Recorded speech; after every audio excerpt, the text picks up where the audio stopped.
Welcome, everyone. Before we start, we wanted to say thank you for your participation today. We are well aware of how important everyone's time in lab is, and we appreciate your time away from it. So we will move on to our first speaker. Ibrahim is our Director of Product Management and Marketing and has been leading our efforts there for the last couple of years. Ibrahim, always a pleasure to see you in San Diego and work with you here at Arima. The floor is yours. Welcome, everyone. Thank you so much for joining. And my section, as Christian mentioned, is empowering cancer researchers with 3D genomics. I'm here to introduce our Arima Oncology panel. Again, my name is Ibrahim, and I'm the Director of Product Management. During my portion of this talk, I'll be introducing Arima as a company and our 3D genomics technology platform. Then I'll go over how our 3D genomics platform is applied to cancer research. And then I'll follow up with the introduction of our new Arima Oncology panel, which we are very excited about, and our early access program that we're initiating starting today. I'll conclude and wrap it up and then hand it over to Dr. Atif Ahmed to talk about his exciting research in pediatric rhabdomyosarcoma. So just an introduction, Arima Genomics is the leader in 3D genomics. We've been around since 2015. And our what we have is our Arima technology platform. What we do is we use our core chemistry is centered around Hi-C, and this chemistry is delivered to our customers via kits and reagents or services and support. Ultimately, what we're trying to do is empower labs, molecular biology labs around the world to be able to bring 3D genomics into their lab. And so while we have kits and services, we really work with labs to make sure we find the solution that works for them. So why are we pursuing 3D genomics? So there's more to the genome than the sequence. Most legacy next-gen sequencing methods or genomics methods typically look at our sequence in a linear two-dimensional fashion. It treats our genome as if it's more like a computer program rather than the complex biological entity that it is. With our chemistry, we're capturing and retaining the three-dimensional information. And that information doesn't just provide the sequence, but the context of that sequence in proximity to other sequences. So you do definitely build that 3D structure of our chromosomes and our genome. And what that does is,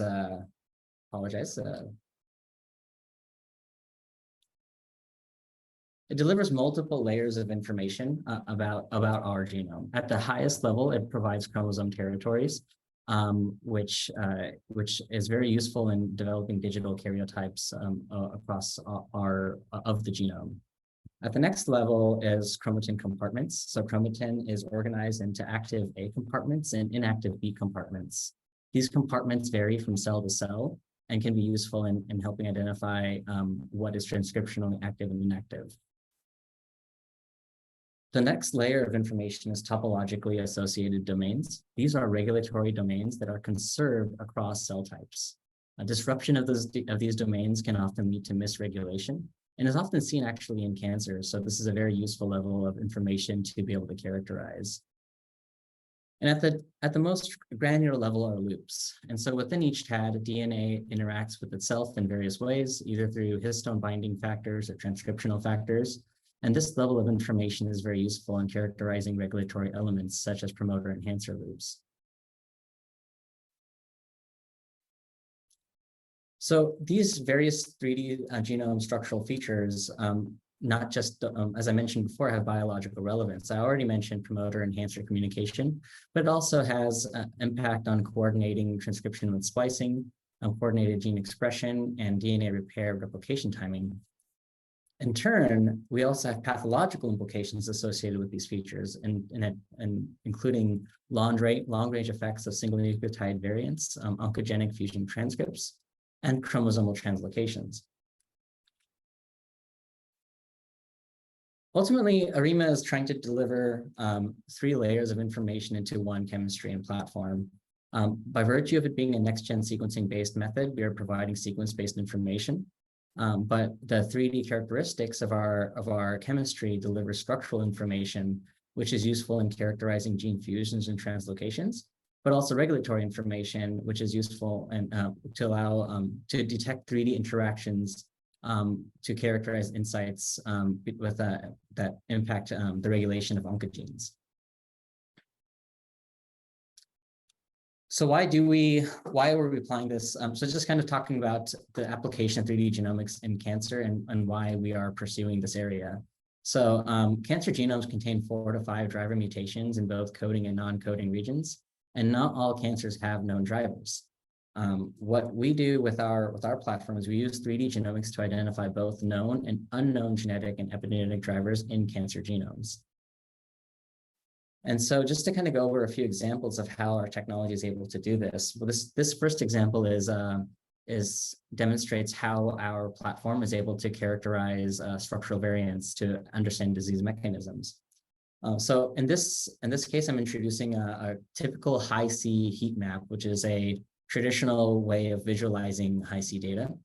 On this left-hand side is a normal karyotype, and you can see on the x-axis are cells, and in addition to the y-axis, and each cell represents a chromosome in our genome. And you can see along the diagonal that our chromosomes typically interact with itself, which is normal and expected in this digital karyotype. However, in an abnormal scenario where there is a structural variant, there is a high intense signal that comes across off the diagonal, which indicates interactions between different chromosomes. So because this is unexpected, this is evidence of a structural variant. The same heat map is visualized below to indicate how the chemistry is delivering this type of information, where we have our chimeric read fragments, which are linked together by virtue of our high-C chemistry based on their proximity. And so in an abnormal scenario, we're able to sensitively detect these structural variants by virtue of having multiple signatures of that variant spanning both sides of the variant. Typical next-gen sequencing or two-dimensional techniques require reads spanning across that breakpoint in order to characterize that structural variant. Our technology is able to do this specifically because we're not looking for one signature. We're looking for multiple signatures on both sides of that breakpoint. So a practical application of this is shown here in this case study. So we have a collaborator, Dr. Atif Ahmed at NYU Langone, who had a pediatric patient with stage 2 glioma that was initially treated with a subtotal resection of the tumor. 6 months after the surgery, this patient experienced very rapid progression and the tumor returned quite aggressively. NYU performed comprehensive DNA and RNA sequencing of that primary tumor. And unfortunately, the result of that was inconclusive with no driver mutations identified. So there was very few options with regard to treatment. So Dr. Snedaryl decided to apply our high-C chemistry on the sample just to see what additional information can be gleaned. And interestingly, analysis with the Arima technology identified a novel PDL1 structural variant in the sample, which every other assay had previously missed.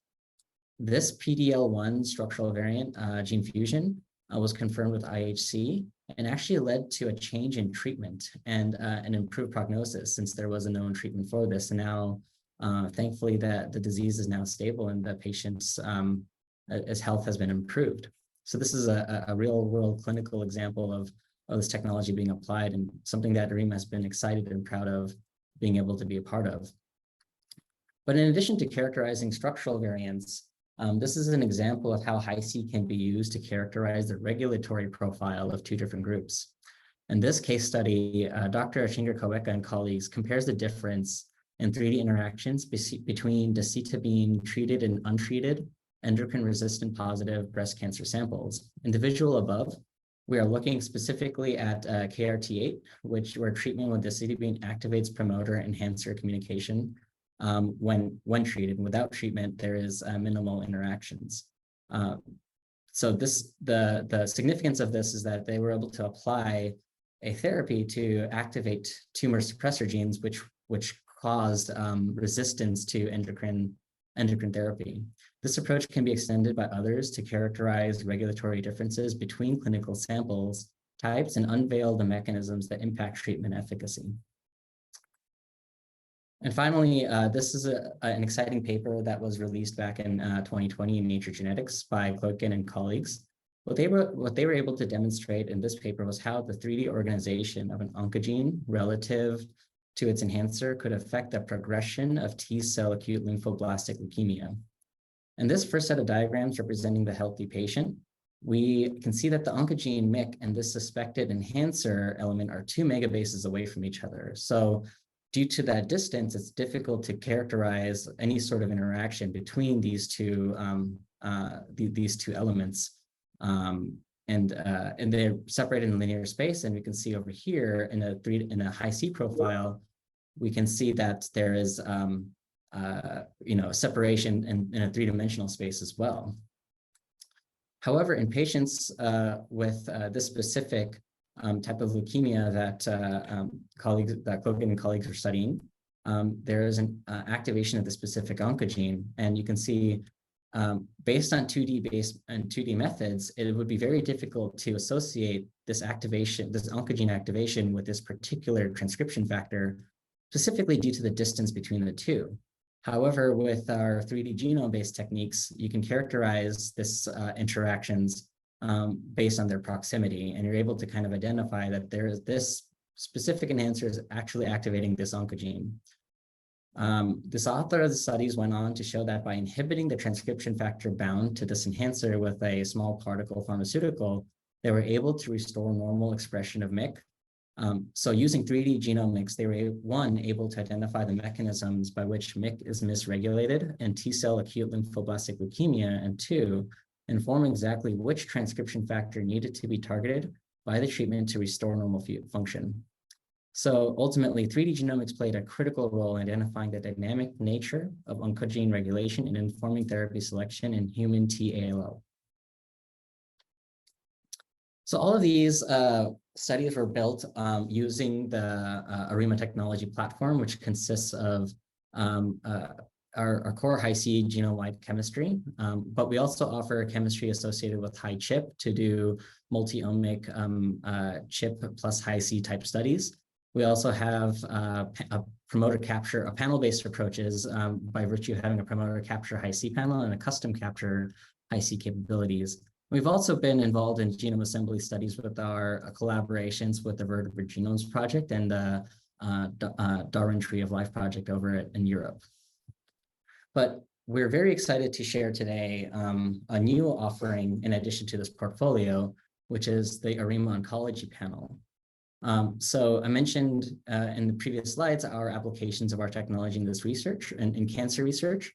And so we're hoping to help and drive cancer research forward with this panel by improving tumor classification and subtyping by virtue of being able to deliver breakpoint agnostic fusion and translocation detection, and the fact that it's FFPE compatible, so thereby enabling more discovery type research in a larger number of samples, particularly in rare disease states.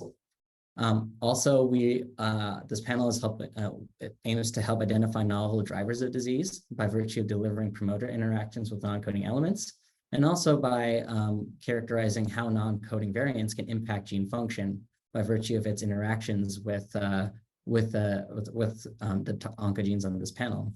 So, and then finally, the fact that it's a panel-based approach will help drive down the sequencing cost while maximizing discovery due to the size of the panel, which I'm going to go over in the next few slides.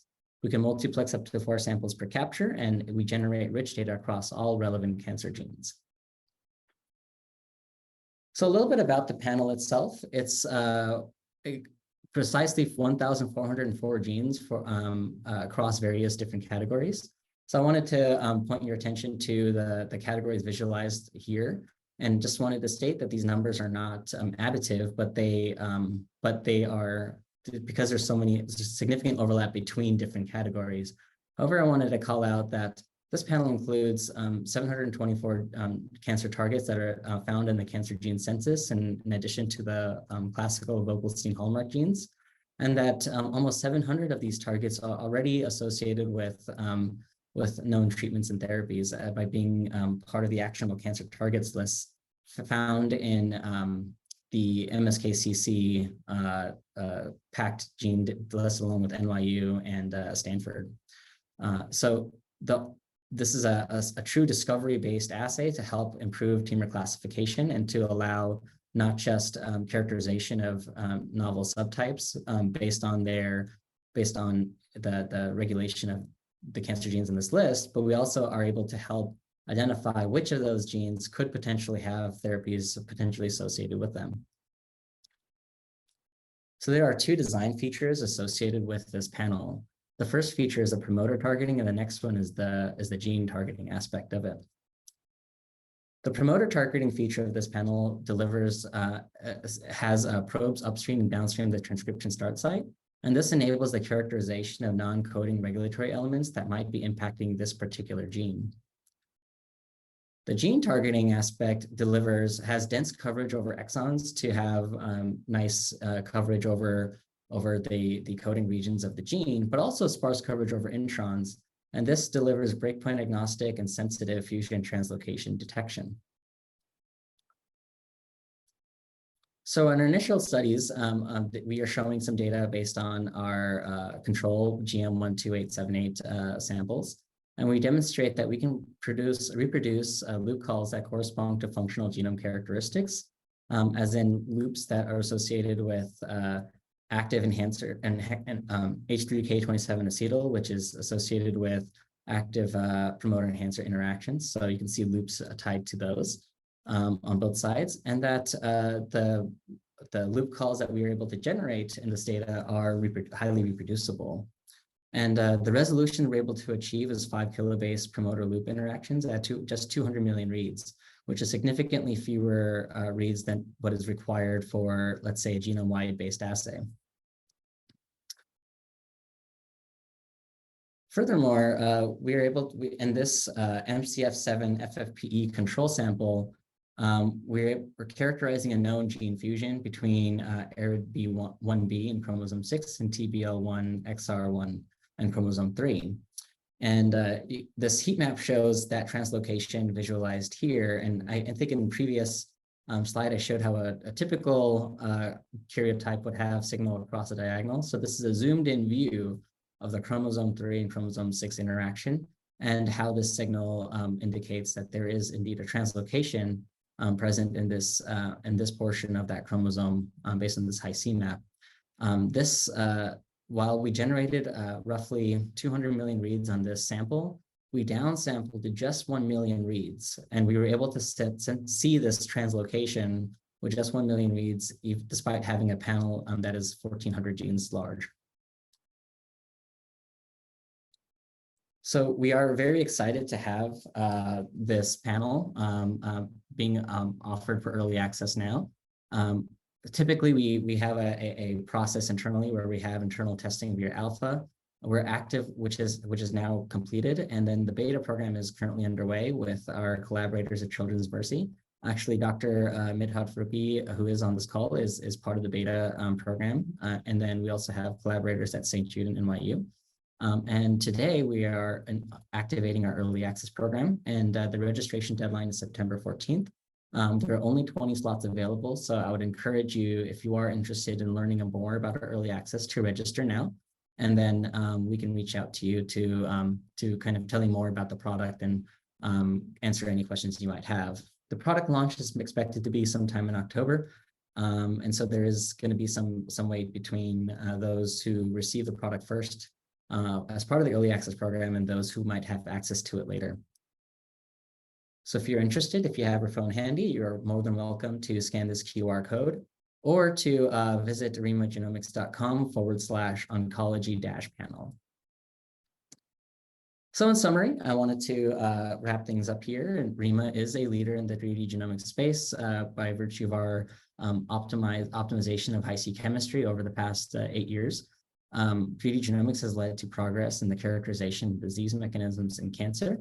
We're very excited to bring the Arima Oncology panel to the public now, which delivers rich 3D genome data across 1,400 cancer targets. And early access is now live, so sign up today and reserve your spot. I just also wanted to acknowledge the incredible team that has been working to develop this panel.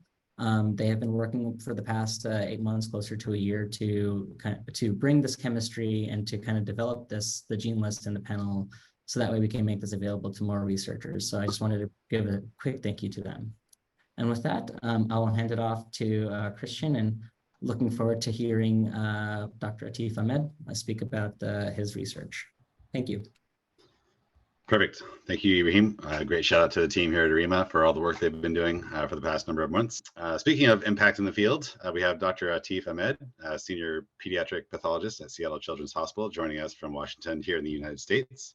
Dr. Ahmed has been in academic practice for more than 19 years, and his research interests include pediatric tumor biology and targeted biomarkers in cancer. He's done quite a bit. He's published more than 100 publications, and is a member of many professional societies and serves on the editorial board of several high-impact journals. Atif, thank you for your time. We appreciate you. The floor is yours. All right. Thank you, Christian and Ibrahim, for the nice introduction. I would like to start by saying that I don't have any conflict of interest in this presentation. I don't have actual or potential financial interest in Arima Genomics. I'm just basically presenting some preliminary data on my research collaboration with Arima Genomics on pediatric rhabdomyosarcoma. Why the interest in rhabdomyosarcoma? This is a very common soft tissue sarcoma in children. It's actually one of the most common solid tumors in children if you exclude brain tumors. It can occur anywhere in the body, and it's an aggressive tumor and is important to treat. Several research papers previously have indicated that the cell of origin in this tumor is the myoblast progenitor cell. This cell can undergo various degrees of differentiation, proliferation, and induce a stroma reaction to give various types of the morphologies that we see in this tumor. This morphology can vary from small and differentiated around cell tumor cells to elongated cells with a lot of stroma, to tumor cells with a lot of rhabdomyoblastic differentiation. Needless to say, this is an aggressive tumor. However, the actual patient prognosis depends, in addition to the clinical factors, also depends on the morphology and the molecular findings or the molecular biology of this tumor. Rhabdomyosarcoma is actually not one tumor. It's basically a number of different tumor types that have a different morphology, different genetic background. The main common feature among these tumors is the expression of muscle differentiation transcription factors, namely MyoD1 and myogenin. This tumor can be classified in various ways. The most common and standard way of classifying rhabdomyosarcoma is through the histology or the morphology. The embryonal rhabdomyosarcoma is the most common type. And in this type, you see these elongated or ovoid shaped tumor cells with a lot of stroma in between. And then we have the alveolar rhabdomyosarcoma type, in which we see these undifferentiated small round blue blue tumor cells. And then we have the spindle cell sclerosing type, which is composed of these condensed spindle cells.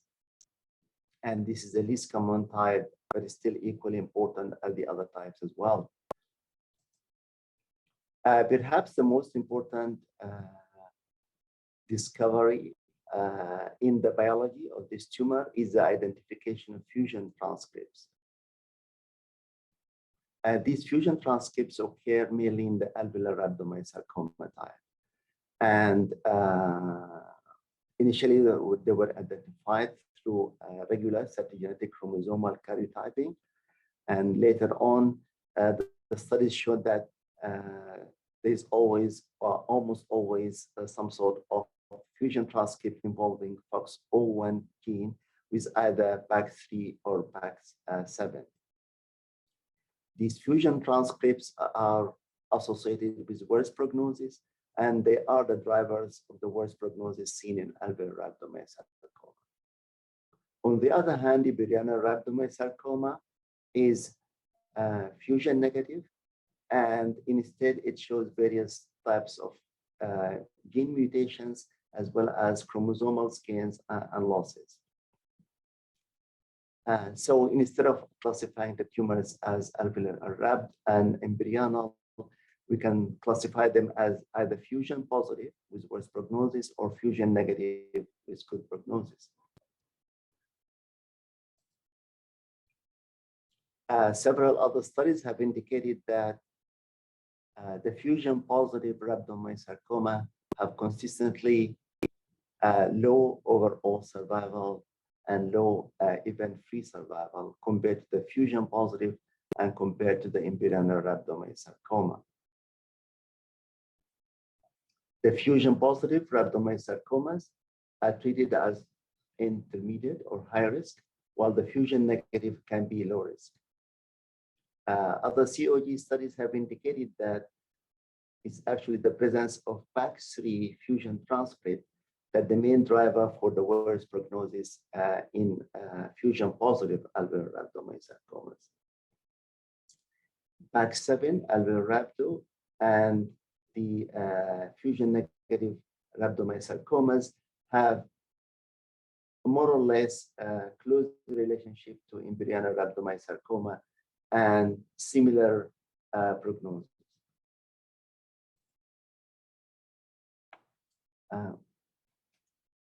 A lot of exciting research is happening nowadays in spindle cell rhabdomyosarcoma.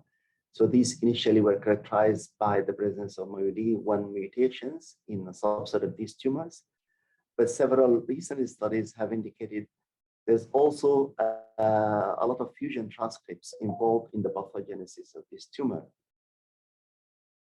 These fusion transcripts, if you look at them in association with clinical data, it points towards the presence of certain clinical syndromes.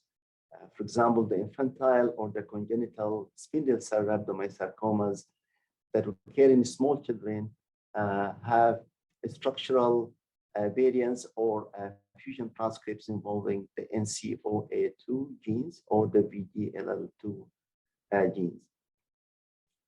On the other hand, the tumors that occur mainly in the bone have fusion transcripts involving the TFCP2 gene.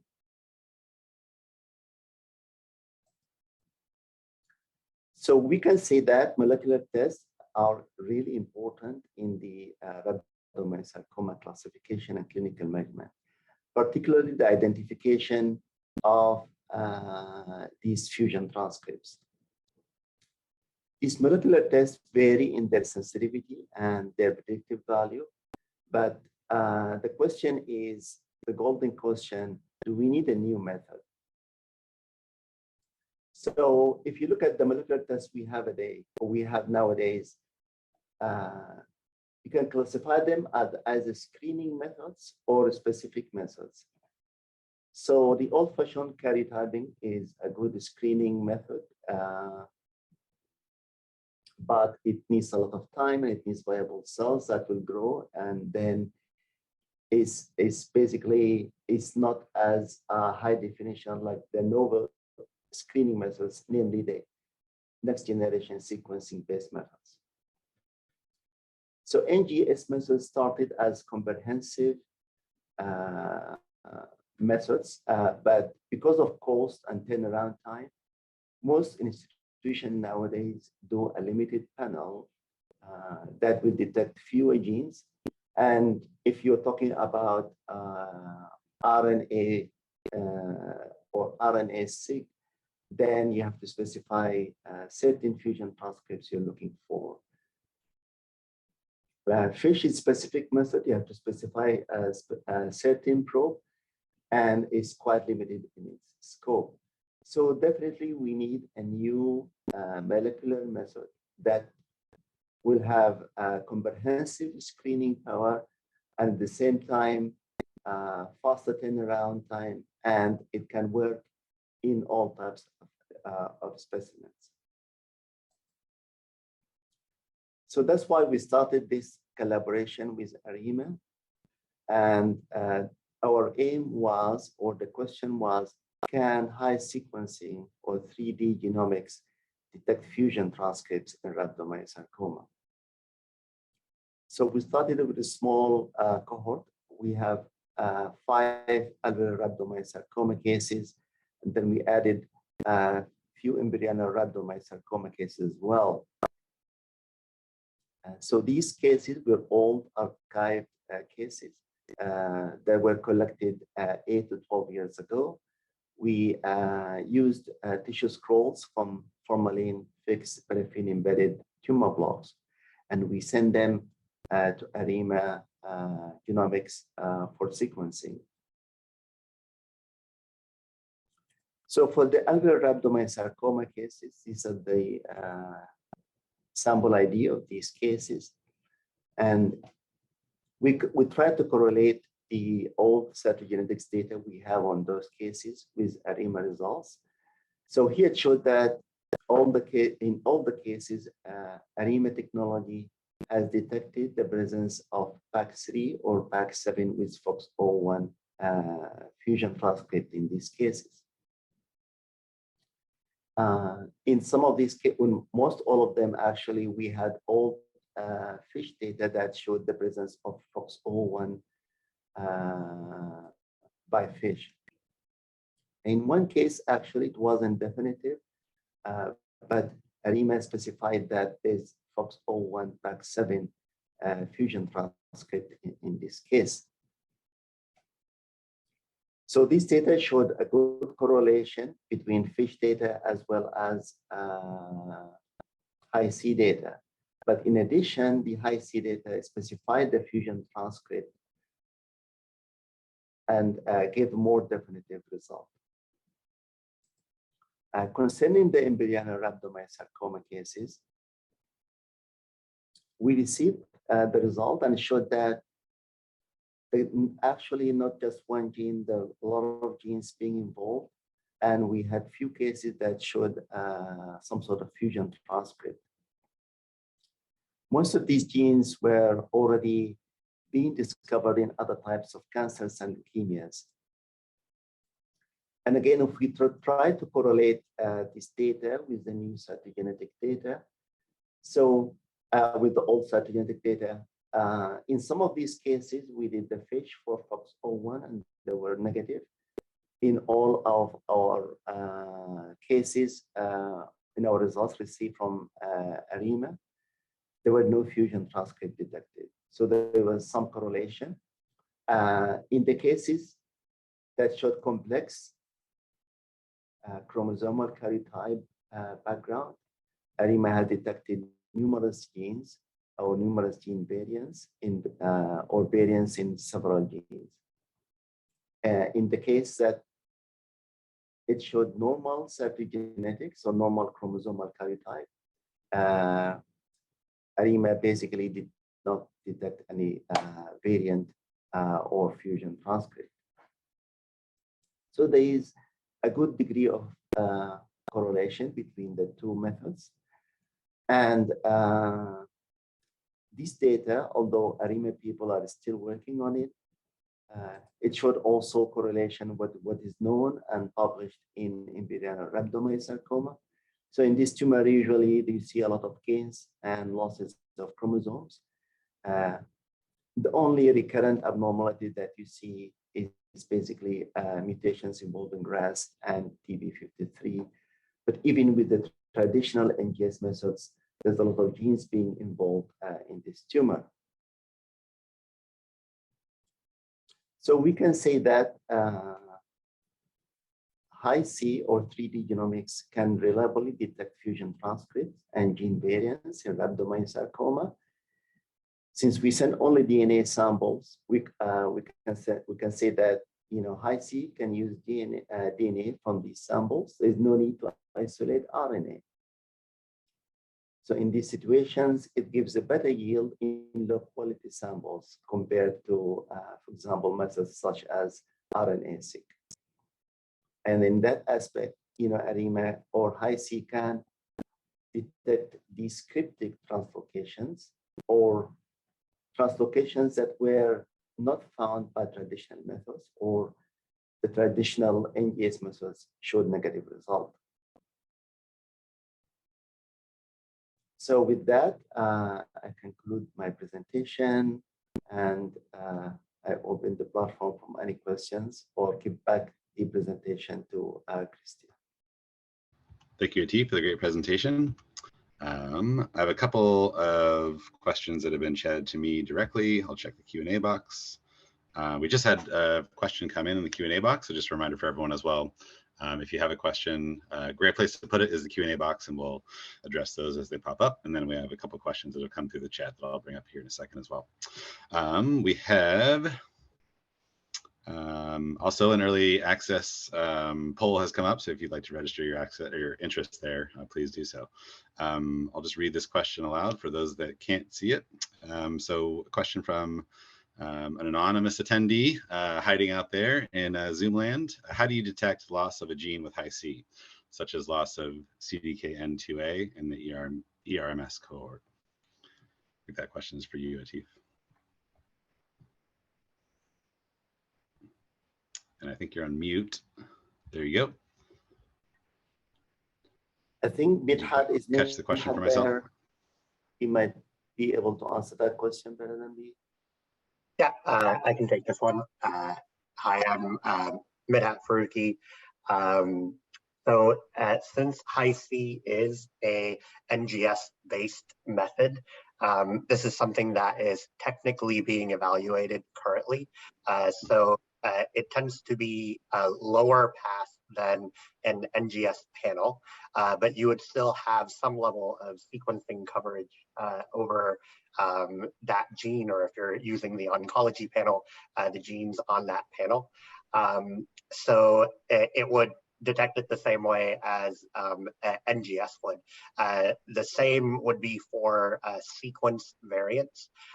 So if there's a NRAS variant in an ERMS case, then there would be some level of sequence coverage over that gene, and one could detect it using that pipeline. Now, the ability to detect structural sequence and copy number variants all with Hi-C is something that's technically being developed by Arima now. Perfect. Thank you, Midhat. Appreciate you joining. We have another question just popped up from Tariq. Is Hi-C capable to detect fusions within genes on the sexual chromosomes? I can leave that to Atif or Midhat if you guys would like to address that. But or Ibrahim, you'd like to jump in? Yeah. Yeah, Ibrahim, you can take it. Yeah, I guess the simple answer is yes, it can. You can detect fusions with genes in the sexual chromosomes. We just look for I mentioned that the digital karyotype I showed in a previous slide. We're just looking for any kind of off-target or irregular kind of interactions that might occur between genes on any chromosome, sexual or not. Perfect. Nice short answer. Appreciate you jumping in there. Another question from another anonymous attendee. How many cancer testes antigen coding genes have you detected on average, and which CTA genes are most commonly activated in your panel? So I guess I'm not sure if this is associated with the panel itself, but specifically if there's a question on the gene list, you can definitely reach out to one of our team members, and we can cross-reference genes that are in the panel with the genes of interest that might be specific to your research or your lab. Perfect.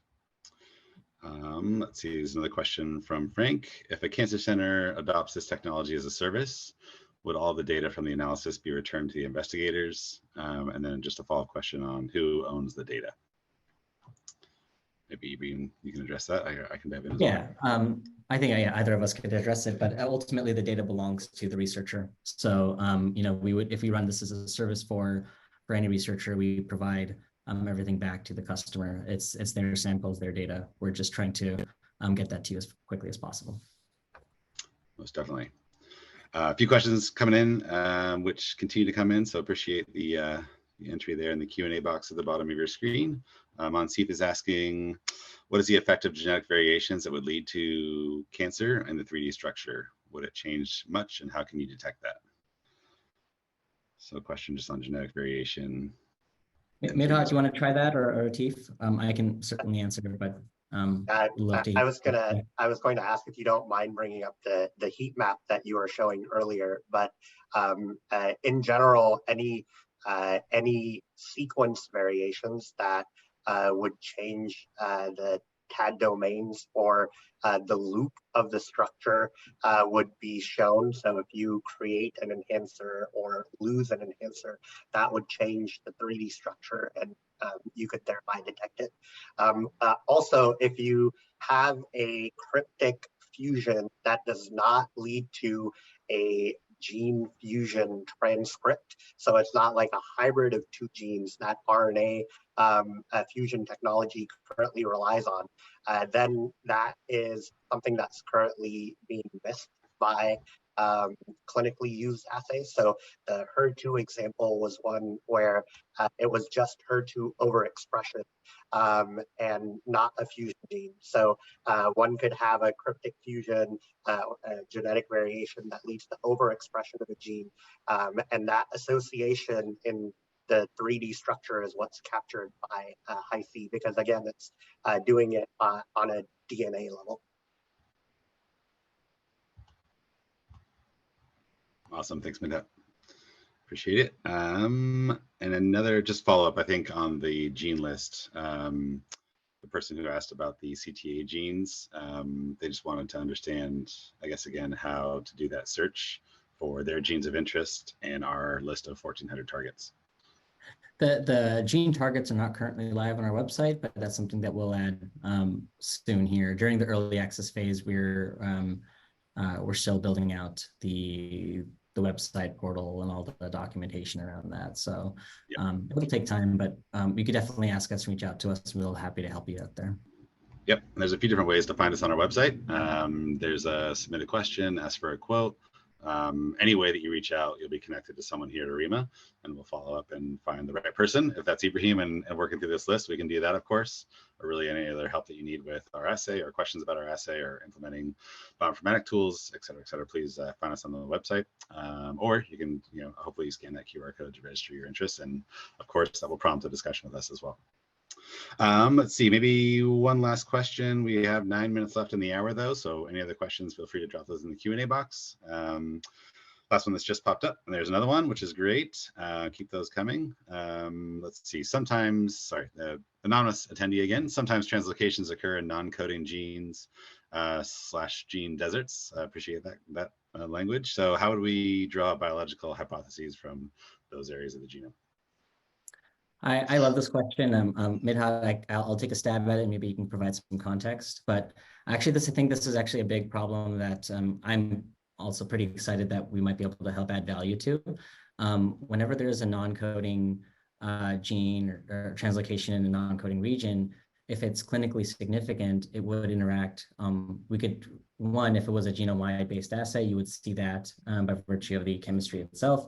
But with a panel-based approach, if it's interacting with those panels, then you know that it's not just, even if it's a non-coding region, if it's interacting with the promoter on a cancer gene, then you know that it's actually has some sort of clinical impact there. Midhat, any thoughts there that you wanted to add? No, yeah, I would agree with that. And I think this was the second example that you showed where it doesn't necessarily, even if a fusion is occurring or a variant is occurring in a gene desert, it could be that that is the case linearly, but if you put a 3D structure on it, you will find that it's affecting a gene-rich section of the genome that was not previously appreciated. So, okay, great. Let's see, a few more questions have come in, so we'll keep going until the top of the hour. Thanks for sticking with us. Let's see. So a follow-up question, so I think one before, I think just thinking about normal versus cancer. So the question is comparing High-C data between normal and cancer patients can lead to creating a new map that shows the effect of genetic variations on the 3D genome structure, correct? So I think it's kind of a normal versus cancer, maybe a differential analysis question. Yeah, and that's a great experiment. And I would maybe say that here's a place where High-C and its ability to do this on FFPE gives an advantage, because one could, instead of tumor normal in a solid tumor patient from an NGS sequencing setting, which we typically think of as like the tumor tissue and blood as the tumor normal pair, one could macro dissect and do tumor and tumor adjacent tissue, or more relevant tissue to the tumor type. So if it's like a brain tumor, you could compare it to adjacent quote unquote normal brain tissue to give a more one-to-one comparison of the 3D architecture of the genome between tumor and normal. Basically because the 3D architecture of a blood cell might be entirely different, so it would be more of an apple to orange comparison. Okay, great. Appreciate that, Mintat. Let's see. Last couple of questions. So a question here. So in addition to confirming fusion status, was there structural information uncovered in the cohort of RMS patients with High-C that opened up opportunities for therapeutics? So in our cohort of 4, there were no additional structural variants outside of the PAX3 or PAX7 FOXO1 fusions that were found. This also fit with the clinical testing that we had available. But again, these were sort of a pilot for cases. So we're looking to expand this cohort with fusion negative ARMS cases and more ERMS cases to try and answer that question better. Okay, great. Yeah, it's follow-up work to be done. I'll call it maybe the last question that we have, and it's a question about resolution. So the anonymous attendee is asking, according to their experience with a number of genomic tools, they give results based on the input data's resolution. How can we normalize those outputs? And more explicitly, does a change in resolution change the output of the data? That's a good question. I think a lot of this has to do with experimental design, which tools you're using. I think that this is something that probably requires a bit more dialogue and conversation with our tech support team. But ultimately, resolution is a function of the complexity of your sample, the number of reads you're applying, the number of targets that you're looking at. So there's a few variables that could impact resolution. Certainly, if you don't have enough data, you might lead to the wrong conclusion. But I think with the particularly around the structural variant applications that we have, that tends to be quite robust, not requiring too much resolution to kind of call, let's say, a structural variant in a particular region. For the 3D genome or loop calling applications, you typically do want more depth or more reads to kind of better characterize where enhancer promoter loop interactions might be occurring. And I would just add, from a technical standpoint, for the genome-wide Arima High-C assay, it's pretty. It does not need a lot of coverage from a typical NGS standpoint. So 0.5x coverage across the genome would give you a like 95% of the structural variants that would be present in a sample. So you could maybe go like 1x, 2x, but it's there's not much added value to massively increase coverage like there is on the sequence variant side for this platform. Perfect. A couple more questions have come in. We have a couple more minutes. Maybe we'll just get to one of these, but the question at the top is a question around doing selective gene targeted analysis on request. So maybe going back to just again, a conversation with us on the gene list that we have for our oncology panel today. But then also we have the ability that Ibrahim, I think, touched on to do capture High-C on really any region of the genome. So if you have your own gene list of interest, if you have regions of the genome that you'd like to interrogate across with Hi-C analysis, we're happy to work with you to build out a specific custom capture design and panel for you to do targeted pull down for Hi-C results. So just a little bit of insight there. We have panels off the shelf that we've done some design and analysis on internally and launched those, and launching part of that as part of today's discussion around the oncology panel, but then the ability to do anything custom that you'd like to interrogate your regions of interest across the genome. Hopefully and I'll also mention that the analysis and the data output, I think it was a previous question who the data belongs to, for these projects, the data is yours. So, we're here to try to enable that research and science. So we're here to consult and provide any support that you would need. Whatever, we're here to help. Excellent, we definitely are. And with that, we will leave you to the rest of your day. We appreciate your time in joining. Thank you again, Ibrahim and Atif, for your great insights. Always great to hear Arima stories out there in the field, and hopefully more to come over the next couple of months. We have these webinars about once a month, so stay tuned for the month of September. We've got a new speaker coming up. And again, just a shout out to the oncology panel, the internal development team there. Really great to see this product come to market. And if you have interest, again, please reach out. Thank you all.